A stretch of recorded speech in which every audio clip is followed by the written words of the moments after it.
નમસ્કાર વિદ્યાર્થી મિત્રો, સ્પેશિયલ ટાટા ટેસ્ટ બેસ્ટમાં આપ સૌનું ફરીથી હાર્દિક સ્વાગત છે। તો આજે આપણે જોવાના છીએ ચેપ્ટર નંબર 6 શેરમૂડીના હિસાબો। તો વધુ સમય ન બગાડતા આપણે ચેપ્ટરની શરૂઆત કરીએ। ચાલો, તો સૌથી પહેલા આવશે આપણે શેર અને શેરમૂડીના અર્થ, સ્વરૂપ અને પ્રકાર। તો સૌથી પહેલા તો જોવા જઈએ એટલે શેર શું? શેર ગુજરાતી શબ્દ, ઇંગ્લિશમાં શેર એટલે થાય વહેંચવું। શેરનો મિનિંગ શું થાય? તો કે વહેંચવું। એટલે કે ભાઈ કંપનીની જેટલી મૂડી આપેલી હોય, કંપનીની મૂડી એ જાજી હોય, એટલે દરેક વ્યક્તિ છે એ મૂડી લઈ આવવામાં સક્ષમ ન હોય, એટલે આ માટે કરવામાં શું આવે? તો આ મૂડી છે એને નાના નાના ભાગમાં વહેંચવામાં આવે। શું કરવામાં આવે? નાના ભાગમાં વહેંચવામાં આવે। શેર એટલે શું કે થાય? વહેંચવું। એટલે નાના નાના ભાગમાં વહેંચવામાં આવે તે નાના ભાગને કહેવાય શેર। શું કહેવાય? તો કે શેર। એટલે આ તો એટલે કંપનીની કુલ મૂડીને અથવા પેઢીની મૂડીને નાના ભાગમાં વહેંચવામાં આવે તે નાના ભાગને શેર તરીકે ઓળખવામાં આવે છે। આ શેર અને આ બધા શેર જેટલા ભેગા થાય અને જેટલી મૂડી ભેગી થાય એને કહેવામાં આવે છે શેર મૂડી। દાખલા તરીકે એક શેરની કિંમત 100 રૂપિયા છે, પેઢી પાસે 1 લાખ શેર છે, તો 1 લાખ શેરની ગણતરી કરવા જાય તો આપણી પાસે 1 કરોડ રૂપિયાની શેર મૂડી ગણાય।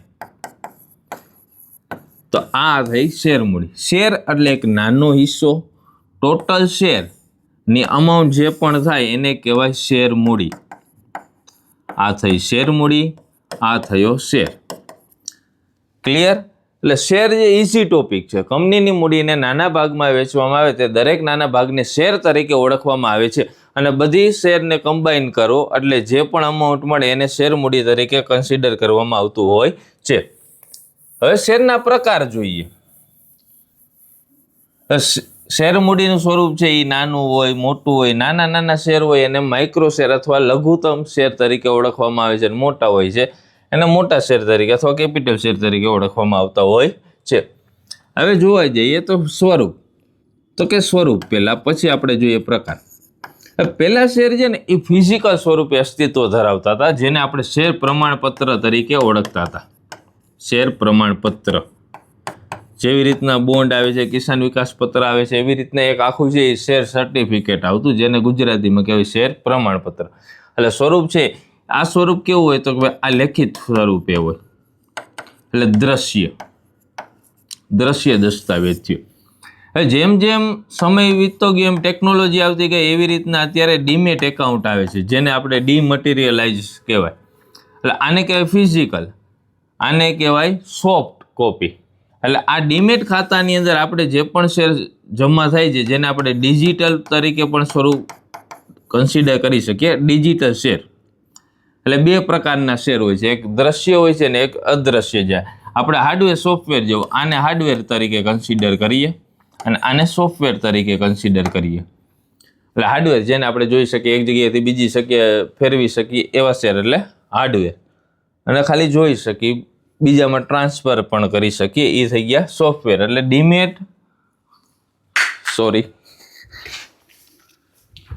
ડીમેટ સ્વરૂપના શેર અને ફિઝિકલ શેર, એટલે સ્વરૂપ કેટલા છે? તો કે ભાઈ 2। અને ત્યાર પછી જોવા જઈએ તો પ્રકાર, તો કે શેરના મુખ્યત્વે 2 પ્રકાર પડે છે।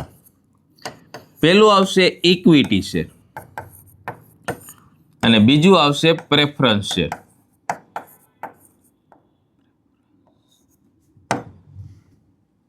ઇક્વિટી શેર છે એને માલિકીના શેર તરીકે કન્સિડર કરવામાં આવે છે। એટલે આ જે ઇક્વિટી શેર ધરાવનાર વ્યક્તિ હોય એને નફામાં, નુકસાનમાં બધામાં પોતાનો હિસ્સો છે એ પે કરવાનો રહેતો હોય। જે પણ પોતાના ભાગે આવતા હોય એટલી અમાઉન્ટ પે કરવાની થાય અથવા તેને મળી પણ શકે।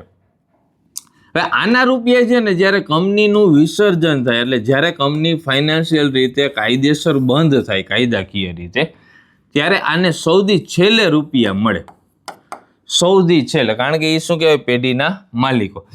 પ્રેફરન્સ શેર ધારકો છે એની અંદર પ્રકાર આવે છે ભાઈ, એમાં હોય કન્વર્ટિબલ, હોય કન્વર્ટિબલ, પછી નોન કન્વર્ટિબલ આવે, એટલે રૂપાંતર પાત્ર અને રૂપાંતર પાત્ર, બિન રૂપાંતર પાત્ર. એટલે આની અંદર છે ઇક્વિટીમાં રૂપાંતર થાય, આની અંદર ઇક્વિટીમાં રૂપાંતર ન થાય પરંતુ એના રૂપિયા પરત મળે. પછી રિડીમેબલ, ઇરિડીમેબલ, નો પછી ક્યુમ્યુલેટિવ, નોન ક્યુમ્યુલેટિવ. આવા પ્રકારના શેર છે એ પ્રેફરન્સ શેરના અલગ અલગ પ્રકાર છે, અસ્તિત્વમાં છે. એટલે યાદ રાખવાનું convertible, non convertible, redeemable, irredeemable, cumulative, non cumulative, આવા પ્રકારના શેર છે. એટલે મુખ્ય પ્રકાર કેટલા? તો કે ભાઈ 2, ઇક્વિટી શેર અને પ્રેફરન્સ શેર. હવે ઇક્વિટી શેરની અંદર છે એક તો ઇક્વિટી શેર છે એટલે જેને મુખ્ય માલિકીના અથવા હકના શેર તરીકે ઓળખવામાં આવે છે. હકના શેર.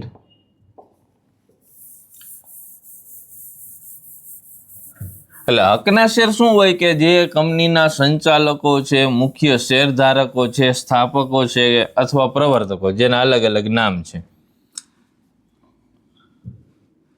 એટલે હકના શેર,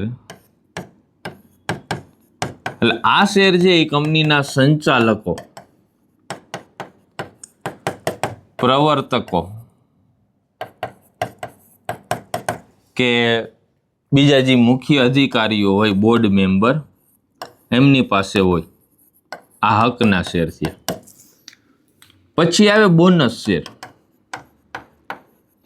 બોનસ શેર જે કંપની છે ફાઇનાન્શિયલ યર પૂરું થાય ત્યારે ઘણી વખત બોનસ શેર પ્રોવાઈડ કરતા હોય. એટલે નાણાકીય વર્ષ અનુસાર, એટલે જો હમણાં 31 માર્ચ નજીક આવશે, પછી હિસાબ કિતાબ થાય અને એ દરમિયાન માની લો કંપનીને પ્રોફિટ થાય તો રૂપિયા દેવા હોય તો રૂપિયા પણ દઈ શકે. એના અવેજીની અંદર છે બોનસ શેર પણ આપી શકતા હોય.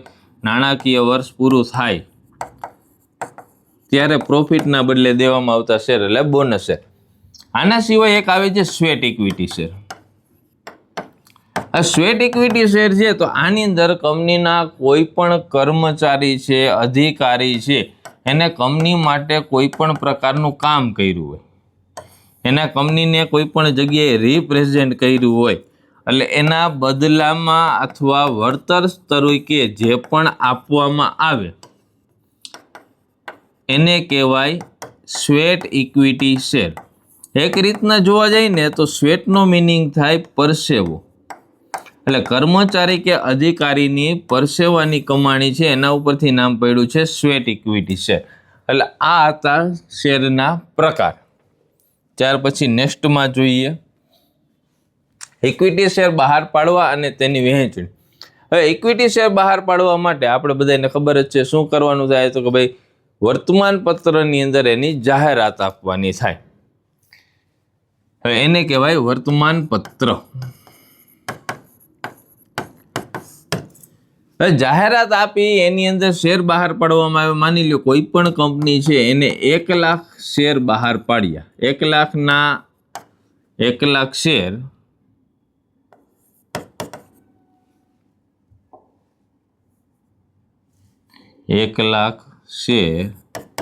₹10 1 એવા. આ થોડુંક આડાવડું છે એટલે આપણે એમ બોલાય ₹10 એવા 1 લાખ શેર બહાર પાડ્યા. તો આવી રીતના વર્તમાન પત્ર દ્વારા છે એ શેર છે આપણે બહાર પાડી શકીએ છીએ. હવે એની ફાળવણી અને વહેંચણી કેવી રીતના કરવી, તો કે કંપનીએ 1 લાખ શેર બહાર પાડ્યા હોય, જો કંપનીને 90%થી ઓછી અરજી મળે તો શેર વહેંચણી છે એ રદ ગણાય. 90%થી ઓછી અરજી મળે તો શેર વહેંચણી કેવી ગણાય, તો કે શેર વહેંચણી છે એ રદ ગણાય એટલે કેન્સલ. 90% જે આ ક્રાઇટેરિયા નક્કી કર્યો ને એને કહેવાય લઘુત્તમ ભરણું. શું કહેવાય, તો કે લઘુત્તમ ભરણું. એટલે નિયમ એવો છે, કંપની ધારાનો નિયમ એવો કહે છે કે 1 લાખ શેર બહાર પાડ્યા હોય તો 90,000 શેરની અરજી આપણને મળેલી હોવી જોઈએ. આ મુખ્ય નિયમ છે. એટલે લઘુત્તમ ભરણું થાય તો જ શેર વહેંચણી થાય. લઘુત્તમ ભરણા કરતાં ઓછા શેર મળે તો શેરની વહેંચણી પોસિબલ નથી. એટલે એટલું યાદ રાખવાનું કે ભાઈ 1 લાખ શેર હોય તો 90% સુધીની, એટલે કે 90,000 શેર અરજી મળે તો શેરની વહેંચણી કરી શકાય, નહીં તો શેરની વહેંચણી કરી શકાતી નથી. હવે જો એના કરતાં વધારે મળ્યા છે, દાખલા તરીકે 1,20,000 શેર મળ્યા છે તો વધારાની અરજી છે એ ના મંજૂર કરવાની થાય. શું યાદ રાખવાનું? વધારાની અરજી ના મંજૂર કરવી અને એના નાણાં છે એ નિયત મુદતની અંદર પરત કરવાના થાય. નિયત મુદતમાં નાણાં પરત કરવા. પરત ન કરવામાં આવે ને તો પ્રવર્તમાન દર, આપણે અગાઉ ચર્ચા કરી હતી એ મુજબ 6%ના દરે આપણે વ્યાજની ચૂકવણી કરવાની થાય. એટલે 1 લાખ શેર બહાર પડ્યા હોય તો 1,20,000 શેર છે એની વહેંચણી આપણે ન કરી શકીએ. આપણે કરવાની થાય 1 લાખ શેરની જ વહેંચણી કરવાની થાય. વધારાના શેરના રૂપિયા રહ્યા એ આપણે એટલે કે 20,000 શેરના રૂપિયા એટલે કે 10 રૂપિયા લેખે ગણતરી કરો તો 2 લાખ રૂપિયા છે આપણે પરત કરવાના થાય. આ હતી શેરની વહેંચણી, ફાળવણી. હવે આની અંદર એક પોર્શન આવે છે પ્રમાણસર ફાળવણી. પ્રમાણસર ફાળવણી જે નોર્મલી પરીક્ષાની અંદર 12મા ધોરણ બોર્ડની અંદર દાખલો પણ પૂછાય છે. પ્રમાણસર ફાળવણી એની અંદર અલગ અલગ ક્રાઇટેરિયા આપેલો હોય કે ભાઈ આ પ્રમાણે શેર મળેલા છે, આ પ્રમાણે અરજી મળેલી છે, એ પ્રમાણે. તો એનું એક સેમ્પલ જોઈએ કે માની લ્યો કે A, B, C અને D. હવે આ ભાઈએ છે માની લ્યો 10,000 શેરની અરજી કરી, આ ભાઈએ 20,000 શેરની અરજી કરી, આ ભાઈએ 24,000 શેરની અરજી કરી અને આ ભાઈએ 36,000 શેરની અરજી કરી. આ પ્રમાણેનો આપણે ક્રાઇટેરિયા નક્કી કરીએ. ટોટલ આપણે કેલ્ક્યુલેશન કરીએ, આમાં છે ને 3 પોર્શન આવશે.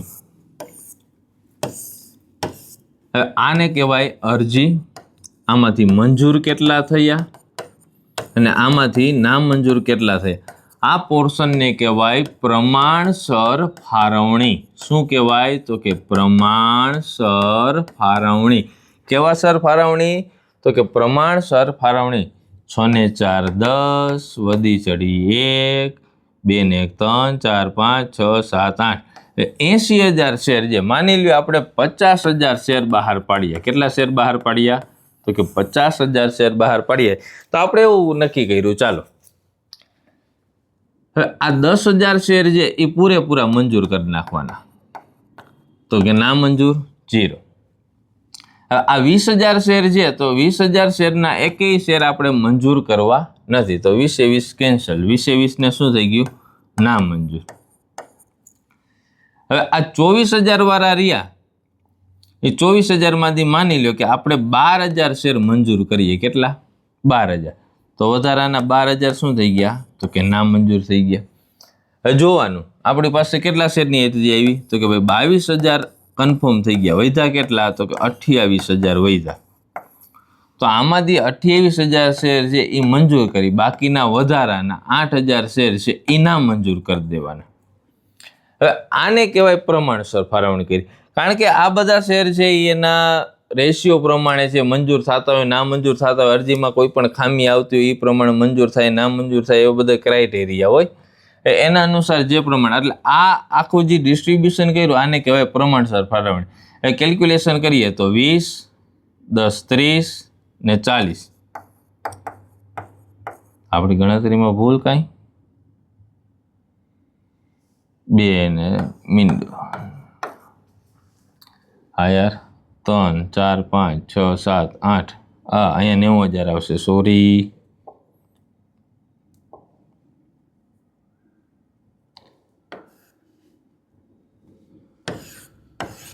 અહીંયા હતા 36,000, અહીંયા 90,000. તો આમાંથી 50,000 શેર આપણે મંજૂર કર્યા, જ્યારે 40,000 શેર છે એ નામંજૂર કર્યા. એટલે 40,000 શેરના રૂપિયા છે આપણે રિટર્ન કરી દેવાના થાય પરત. બેંક ખાતે તેમની અસર આપવાની થાય. એટલે આ હતી પ્રમાણસર ફાળવણી ઇક્વિટી શેરની. ત્યાર પછી જોઈએ ખાનગી ધોરણે શેર આપવાને જાહેર જનતા માટે શેર બહાર પાડવા. ખાનગી ધોરણે અને જાહેર જનતાને, એટલે આપણે જાહેર જનતાને શેર બહાર પાડીએ એટલે એ બધા કેના માટે હોય? તો કે ભાઈ જાહેર જનતા માટેના શેર હોય. આપણે છાપામાં જાહેરાત આપીને બધાને શેર ખરીદવા માટે આમંત્રણ આપવામાં આવે, એ જાહેર જનતા માટે હોય. જાહેર જનતાની અંદર છે એ કોઈ પણ પેઢી, કંપની, એ એમાંથી ખરીદી શકે. પછી ઊંચી નેટવર્થ ધરાવતા લોકો, પછી છૂટક રોકાણકારો, સંસ્થાકીય રોકાણકારો, અને આના સિવાય કંપનીના કર્મચારી, આટલા લોકો છે એ ખરીદી શકતા હોય. હવે ખાનગી ધોરણે જોવા જઈએ તો ખાનગી ધોરણો અનુસાર ઘણી વખત ચૂકવણી કરવા માટે પણ શેર પે કરવામાં આવે. ચૂકવણી કરવા માટે પછી આપણે અગાઉ જોયું તો કોઈ સારું કામ કર્યું હોય તો એના માટે આપણે ઇક્વિટી શેર આપ્યા હોય તો એ સ્વેટ ઇક્વિટી શેર. આના સિવાય બોનસ શેર પ્રોવાઈડ કરવામાં આવે. આ ખાનગી ધોરણે પર્સનલી એનો આઈપીઓ કે એ કાંઈ બહાર નથી પડ્યો, આપણે ડાયરેક્ટ એને શેર પ્રોવાઈડ કરીએ છીએ એટલે એ બોનસ શેર છે. પછી આના સિવાય મિલકતની ખરીદી માટે, પછી ઘણી વખત બેંકે લોન લીધી હોય તો લોનમાં જામીનગીરી તરીકે આપતા હોય. તો આના સિવાય બીજા ઘણા બધા પોર્શન આવી શકે જેની અંદર ખાનગી ધોરણે છે એ શેર આપવામાં આવે છે. આમાં શેર પણ આપી શકાય અને ડિબેન્ચર પણ આપી શકાય. એટલે એક રીતના જોવા જઈએ તો શેર અને ડિબેન્ચર બંનેનો પોર્શન છે થોડો રીતે જોવા જઈએ તો સરખો થાય. પણ એક રીતના એ કહી શકાય શેર છે એ માલિકીની મૂડી છે, જ્યારે ડિબેન્ચર છે એ કંપની માટે ઓછીની મૂડી છે. બંનેનો પોર્શન સેમ હોય પણ થોડો માઇનર ડિફરન્સ આવે છે. શેરને જે આપણે જપ્ત કરી શકીએ જ્યારે ડિબેન્ચરને જપ્ત કરી શકાય નહીં, કારણ કે ઓછીની મૂડી છે. એટલે આ પ્રશ્ન ઘણી વખત પરીક્ષાની અંદર પૂછાય, એમસીક્યુની અંદર પૂછી શકાય કે ભાઈ શેરને જપ્ત કરી શકાય કે ન કરી શકાય, એવી રીતના ડિબેન્ચરને જપ્ત કરી શકાય કે ન કરી શકાય, એવો પ્રશ્ન છે એક્ઝામની અંદર પૂછવામાં આવતો હોય છે. એટલે શેર અને ડિબેન્ચરનો મુખ્ય આ તફાવત છે. આ થાય માલિકીની મૂડી, આ થાય ઓછીની મૂડી, આમાં આવે માલિકો, આ આવે પેઢી માટે લેણદારો. એટલે એમાં પેઢી અને ડિબેન્ચર વચ્ચે લેણદાર દેવાદારનો સંબંધ જોવા મળે છે. ત્યાર પછી જોઈએ અતિભરણો અને લઘુભરણો. આપણે હમણાં જ વાત કરી એ પ્રમાણે આપણે 1 લાખ શેર બહાર પાડ્યા છે, 2 વાર બહાર પાડ્યા.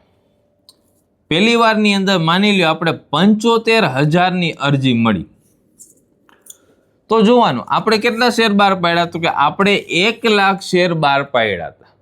અરજી કેટલાની મળી, તો કે 75,000ની. એટલે કેટલો શેર ભરાણા, તો જોવાનું ઓછાને આપણે શું કહીએ શુદ્ધ ગુજરાતની અંદર, તો કે લઘુત્તમ. એટલે આ શું થયું, લઘુ ભરણું થયું. કેવું ભરણું થયું, લઘુ ભરણું એટલે ઓછું ભરણું.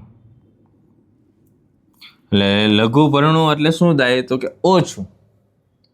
એટલે ઓછી અરજી મળે એને લઘા ભરણા તરીકે ઓળખવામાં આવી જાય. એટલે સિમ્પલ શું યાદ રાખવાનું, કંપનીએ જેટલા શેર બહાર પાડેલા હોય તેના 90% કરતાં ઓછી અરજી મળેલી હોય તે ઓછી અરજીને લઘુ ભરણું તરીકે ઓળખવામાં આવે છે. 1 લાખની સામે માની લો તમને 1,20,000 શેરની અરજી મળી, પછી 1,01,000 શેરની અરજી હોય તો પણ એ જ કન્ડિશન લાગુ પડે, 1,50,000ની હોય તો પણ એ જ કન્ડિશન લાગુ પડે. તો આની અંદર સેમ કન્ડિશન છે. લઘુત્તમ ભરણું કેટલું થાય આપણું, તો કે 90,000. એટલે 90,000થી નીચેની બધી અરજી રહી એ લઘુ ભરણા તરીકે કન્સિડર કરવામાં આવે છે, કારણ કે લઘુત્તમ ભરણું હોય એટલે 90,000 હોય તો શેર મંજૂર થાય છે. 90,000 હોય તો શું થાય, શેર મંજૂર થાય છે. એટલે 90,000થી 1 લાખની વચ્ચેનો ક્રાઇટેરિયા રહ્યો એને પણ લઘુ ભરણા તરીકે જ આપણે કન્સિડર કરી શકવાના છીએ. એટલે યાદ રાખવાનું 1 લાખ કરતાં ઓછી હોય એ બધું લઘુ ભરણું થાય. પણ મંજૂર ક્યારે થાય, 90% હોય તો મંજૂર કરી શકાય. એટલે 90,000થી લઈ અને 1 લાખ સુધીનું ક્રાઇટેરિયા રહ્યો એ મંજૂર થશે, પણ 90,000થી નીચેના હોય એ કેવા થશે, એ બધા ના મંજૂર. એટલે જેટલા શેર બહાર પાડ્યા હોય તેનાથી ઓછી હોય તો લઘુ ભરણું, વધુ હોય તો અતિ ભરણું. તો આની અંદર 20,000 વધારે છે તો અતિ ભરણું, અતિ એટલે વધારે. એટલે આ સિમ્પલ યાદ રાખવાનું, કંપનીએ બહાર પાડેલ શેર કરતાં ઓછી અરજી મળે તો તેને લઘા ભરણા તરીકે અથવા લઘુ ભરણું તરીકે કન્સિડર કરવામાં આવે છે. જ્યારે વધારે અરજી મળે છે તો એને અતિ ભરણા તરીકે કન્સિડર કરવામાં આવે છે. જોઈએ નેક્સ્ટ. મૂળ કિંમતે પ્રીમિયમથી અને વટાવથી શેર બહાર પાડવા. 10 રૂપિયાનો શેર છે, હું આ જ કિંમતે 10 રૂપિયા લેખે જ વેચું તો આને કહેવાય મૂળ કિંમતે શેર. હવે આના કરતા વધારે રૂપિયામાં લેવામાં આવ્યો. દાખલા તરીકે 10 રૂપિયાનો શેર છે, એવું માની લ્યો 210 રૂપિયામાં વેચું છું તો 200 રૂપિયા છે વધારે લેવામાં આવે છે. એટલે જે રૂપિયા વધારે લેવામાં આવે છે તેને પ્રીમિયમ તરીકે ઓળખવામાં આવે છે.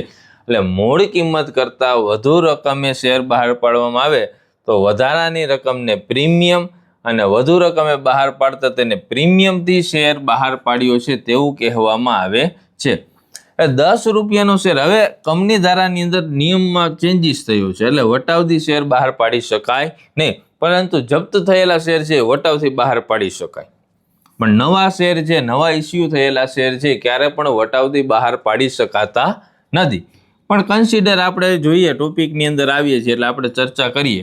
ભાઈ 10 રૂપિયાનો શેર છે એ તમે 8 રૂપિયામાં, 7 રૂપિયામાં કે 9 રૂપિયામાં અથવા મૂળ કિંમત કરતાં ઓછી કિંમતે, મૂળ કિંમત કરતાં ઓછી કિંમતે શેર બહાર પાડવામાં આવે એને વટાવથી શેર બહાર પાડ્યો કહેવાય.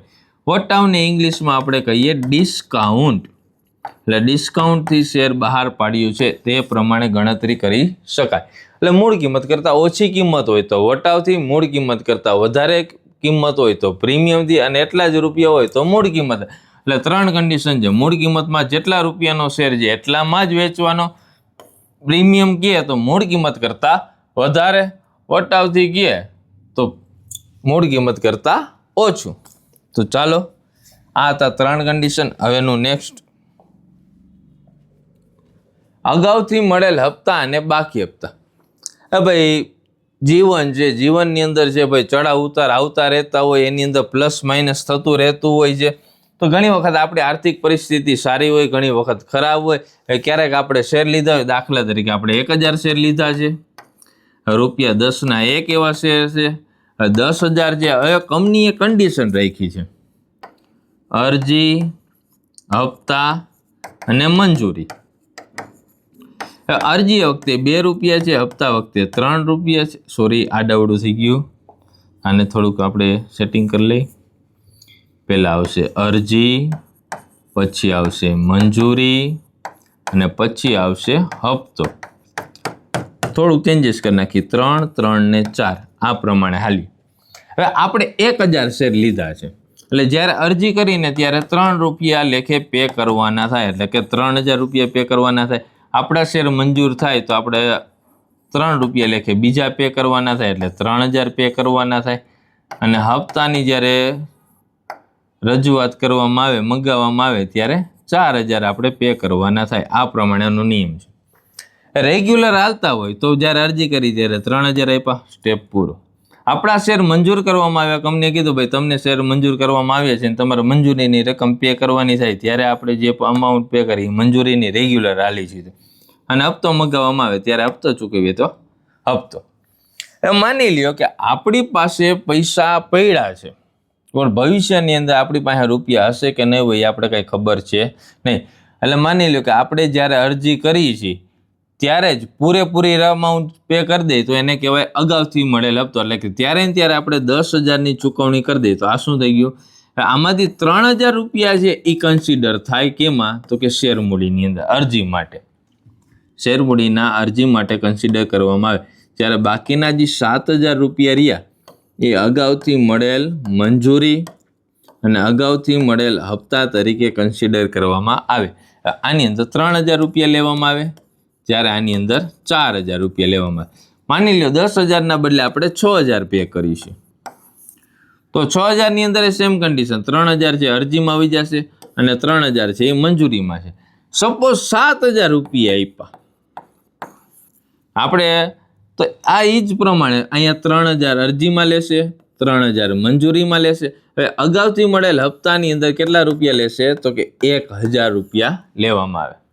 આ પ્રમાણે એમ માની લ્યો કે આ બે સાયકલ આ હતું શું હતું અગાઉથી મળેલ હપ્તો એટલે આખો પોર્શન થઈ ગયો અગાઉથી મળેલ હપ્તો અથવા મંજૂરી બે વસ્તુ કહી શકાય હપ્તો અથવા મંજૂરી અગાઉથી મળેલ હપ્તો અથવા મંજૂરી હવે કન્ડિશન ચેન્જ થઈ આપણે રેગ્યુલર સાયકલ પ્રમાણે હાલતા હતા અરજીના રૂપિયા ભર્યા મંજૂરીના રૂપિયા ભર્યા હપ્તો મગાવવામાં આવ્યો ત્યારે આપણે ફાઇનાન્શિયલ કન્ડિશન બરાબર નહોતી એટલે આ આપણે હપ્તો ચૂકવ્યો નહીં ચૂકવીએ નહીં ને તો એની એન્ટ્રી થાય બાકી હપ્તા તરીકે તો આપણા જ્યારે એ લોકો એન્ટ્રી કરે ત્યારે લખી નાખવામાં આવે અહીંયા આવે બેંક ખાતે ઉધાર જેટલા રૂપિયા આવ્યા હોય એટલા જેના મગાઈ હોય એના અહીંયા આવશે બાકી હપ્તા ખાતે ઉધાર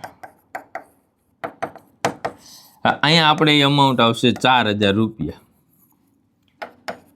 તે ઇક્વિટી શેર હપ્તા ખાતે જમા આ પ્રમાણેનો નિયમ આમનો મુજબ જોવા જઈએ હવે આની પહેલાની રેગ્યુલર આમનો શું થાય તો ભાઈ ઇક્વિટી શેર હપ્તા ખાતે ઉધાર તે જામીનગીરી પ્રીમિયમ હોય તો જામીનગીરી પ્રીમિયમ ખાતે તે ઇક્વિટી શેર મૂડી ખાતે આ પ્રમાણેનો નિયમ હોય આમાં અહીંયા શું થશે આ 4000 રૂપિયા છે આપણે જે પે નથી કર્યા એ બાકી હપ્તા તરીકે એની એન્ટ્રી કરવામાં આવે તો આ કન્ડિશન થઈ બાકી હપ્તા ક્લિયર અગાઉથી મળેલ હપ્તા એટલે એકયારે આપણે જ્યારે અરજી કરતા હોય ત્યારે જ પે કરી દે અથવા થોડીક વધારે અમાઉન્ટ પે કરી દેવામાં આવે એને કહેવાય બાકી અગાઉથી મળેલ હપ્તા અથવા અગાઉથી મળેલ મંજૂરી અને આપણે નાણાં જ પે ન કર્યા એવી કન્ડિશનમાં એવું પણ બની શકે માની લો અરજી વખતે નાણાં પે કર્યા મંજૂરીના નથી કર્યા અને હપ્તાના નથી કર્યા તો એને બાકી હપ્તા ને બાકી મંજૂરી તરીકે કન્સિડર કરવામાં આવે છે ત્યાર પછી જોઈએ રોકડ સિવાયના અવેજથી શેર બહાર પાડવા સિમ્પલ શું કીધું છે રોકડ સિવાયના અવેજથી શેર બહાર પાડવા કંપનીને રૂપિયા નથી જોતા કંપનીને કેશની રિક્વાયરમેન્ટ જરૂર નથી પણ કંપનીને બીજા કોઈ કામ માટે જોઈએ છે હવે એમાં રૂપિયા પે નથી કરવા પણ કંપની શું કરશે કે જેવી રીતના કોઈ પણ ચૂકવણી આપણે અગાઉથી જોયું ને ખાનગી ધોરણે એ જ કન્ડિશન પ્રમાણે ચૂકવણી માટે તો કે ચૂકવણી માટે નાણાંની જગ્યાએ શેર આપવામાં આવે એને રોકડ અવેજ સિવાયના શેર બહાર પાડવા કહી શકાય પછી આ દરમિયાન એવું પણ બની શકે કોઈનો ધંધો છે એ ડાયરેક્ટ આપણે પરચેસ પણ કરી શકીએ ધંધો ખરીદવો તો ધંધા ખરીદવાની અંદર પણ નાણાં પે કરવાના થાય હવે એની અંદર કન્ડિશન આવે હવે કંપનીની મિલકતો છે માની લ્યો એ 10 લાખની છે જે કંપની આપણે ખરીદીએ છીએ તેની વાત કરી કંપનીની જવાબદારી છે એ માની લ્યો 4 લાખ રૂપિયા છે એટલે ટોટલ આપણે એને 6 લાખ રૂપિયા પે કરવાના થાય 6 લાખની સામે માની લ્યો તમે 6,60,000ના ઇક્વિટી શેર આપ્યા તમે એને રૂપિયા 6,60,000ના ઇક્વિટી શેર આપ્યા તો આ જે વધારાના 60,000 રૂપિયા છે એ પાઘડી પેટે આપ્યા છે તેવું કહી શકાય એટલે કંપનીની જે પણ એકચ્યુઅલ અમાઉન્ટ થતી હોય મિલકતો અને જવાબદારી બાદ કર્યા સિવાય જે અમાઉન્ટ વધે એને કહેવાય પાઘડી અમાઉન્ટ ઓછી થાય તો એને કહેવાય ડિસ્કાઉન્ટ આ પ્રમાણે હાલવાનું ઓછી હોય તો વટાવ વધારે હોય તો પાઘડી શેર જેવું શેરમાં વધારે હોય તો પ્રીમિયમ ઓછા હોય તો વટાવ તો આની અંદર કોઈ ધંધો ખરીદતા હોય વધારે હોય તો પાઘડી ઓછો હોય તો વટાવ આ કન્ડિશન પ્રમાણે થાય આ દરમિયાન મિલકત ખરીદવાની અંદર પણ છે એ ચૂકવણી કરી દેવામાં આવતી હોય તેને પણ રોકડ સિવાયના અવેજથી શેર બહાર પાડવા કહી શકાય પછી સ્વેટ ઇક્વિટી શેર આપવામાં આવે બોનસ શેર આપવામાં આવે આ બધી કન્ડિશન છે એ રોકડ કારણ કે રૂપિયા નથી આપતા રૂપિયાની બદલે આપણે શું આપી દઈએ છીએ તો કે શેર આપી દઈએ છીએ તેને કહેવાય રોકડ સિવાયના અવેજથી શેર બહાર પાડવા ત્યાર પછી જોઈએ હિસાબી નોંધો જપ્ત થયેલા શેર ફરીથી બહાર પાડવા હવે આપણે કીધું બાકી હપ્તા હતા આપણા રેડી બે કન્ડિશન પ્રમાણે જોઈએ આપણે અરજી મંજૂરી અને હપ્તો 1000 શેર છે 3, 3, 4 એક કન્ડિશન જોઈએ કે ખાલી અરજી વખતે જ શેર આપ્યા નોર્મલી એની હિસાબી અસરો જોઈએ ઇક્વિટી શેર મૂડી ખાતે ઉધાર તે ઇક્વિટી બાકી મંજૂરી ખાતે જમા, તે ઇક્વિટી બાકી હપ્તા ખાતે જમા, તે ઇક્વિટી શેર જપ્તી ખાતે જમા.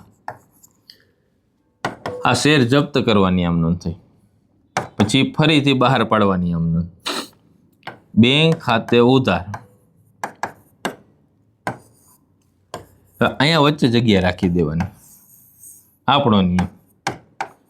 તે ઇક્વિટી શેર મૂડી ખાતે જમા.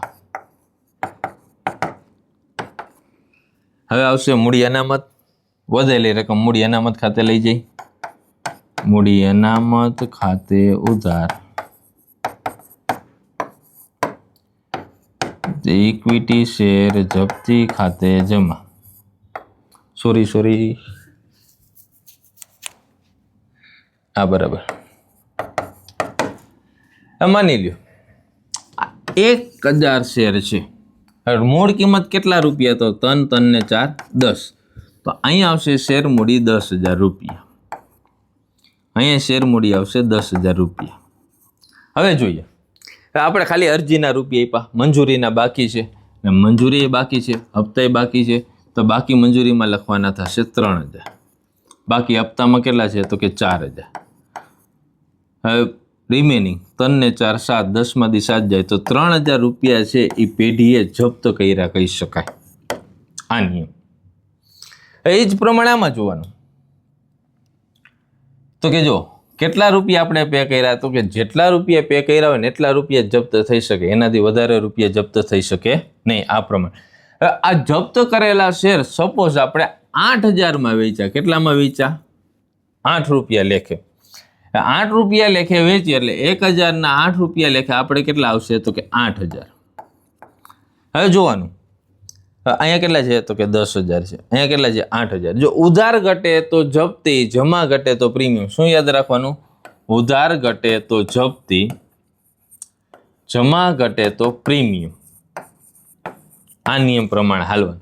ઉધાર બાજુ 2,000 રૂપિયા ઘટ્યા, અહીંયા લખવાનું ઇક્વિટી શેર જપ્તી ખાતે ઉધાર. આ બીજી આમનો જપ્ત થયેલા શેર ફરીથી બહાર પાડ્યા. હવે છેલ્લી મૂડી અનામત ખાતે કઈ લઈ જવાનું? તો કે બંને જપ્તીની બાદબાકી કરવાની. અહીંયા 3,000, અહીંયા 2,000. વધારાના કેટલા છે? તો કે 1,000. તો કે 1,000 રૂપિયા છે આપણે મૂડી અનામત ખાતે લઈ જવાના થાય. આમ માની લ્યો આની નાની અંદર અલગ કન્ડિશન જોઈએ આપણે. આ જ વસ્તુ થોડીક અલગ કન્ડિશન. તો અલગ કન્ડિશનમાં એવું લઈએ આપણે કે માની લ્યો મંજૂરીના રૂપિયા આપી દીધા છે, ખાલી હપ્તાના બાકી છે. તો મંજૂરીમાં આવી જશે ડેશ. શેર મૂડી તો 10,000ની 10,000 એઝ ઇટ ઇઝ. ક્લિયર? હવે આની અંદર છે ને આપણે શેર છે ને 8 રૂપિયાના બદલે 12 રૂપિયામાં બહાર પાડવો છે, એવી કન્ડિશન રાખીએ આપણે. રેડી? 12ના બદલે થોડીક અમાઉન્ટ છે એ નાની કરી, બાકીની કન્સિડર થાય એ જ પ્રમાણે. એટલે 8 રૂપિયાના 8 રૂપિયા જ રાખીએ, એમાં કાંઈ ચેન્જીસ નથી કરવું, તો એ થઈ જશે બધું એ જ પ્રમાણે મેનેજમેન્ટ. હવે હપ્તાના રૂપિયા બાકી. હપ્તાના કેટલા છે? તો કે 4,000.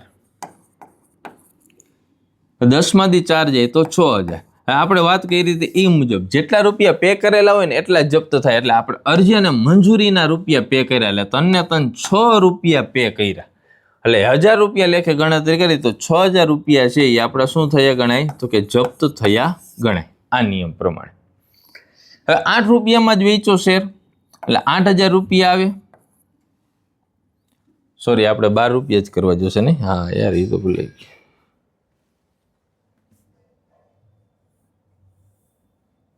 એટલે અહીંયા આપણે રાખીએ 12 રૂપિયા લેખે.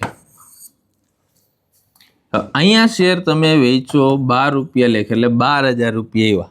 હવે જોવા જઈએ તો જમા બાજુ છે એ રૂપિયા ઘટે છે, તો જમા બાજુ ઘટે તો પ્રીમિયમ. તો આ જ વસ્તુ કાઢી અને લખી નાખવાનું થાય ઇક્વિટી શેર પ્રીમિયમ ખાતે જમા. એટલે અહીંયા આવી ગયા 2,000 રૂપિયા. તો સાહેબ અમારે છેલ્લી આમનોંધમાં તો બે જપ્તીની બાદબાકી થતી, અહીંયા તો એવું કાંઈ છે નહીં, તો શું કરવાનું? તો કાંઈ મૂંઝાવાનું નહીં. છેલ્લી જપ્તી કેટલી છે? 6,000. તો અહીંયા લખી નાખવાના 6,000. વાત થઈ ગઈ પૂરી. જો બે જપ્તી હોય તો બાદબાકી કરવાની થાય, બે જપ્તી ન હોય તો આગલી જપ્તી છે એ લખવાની થાય. આ હતા શેર જપ્તીના હિસાબી અસરો નોંધ અને જપ્ત થયેલા શેર ફરીથી બહાર પાડવા. તો આ હતું આપણું શેર મૂડીનું ચેપ્ટર. થેન્ક યુ વિદ્યાર્થી મિત્રો. આવી જ રીતના અમારી સાથે જોડાતા રહેજો. આપ સૌનો ખૂબ ખૂબ આભાર.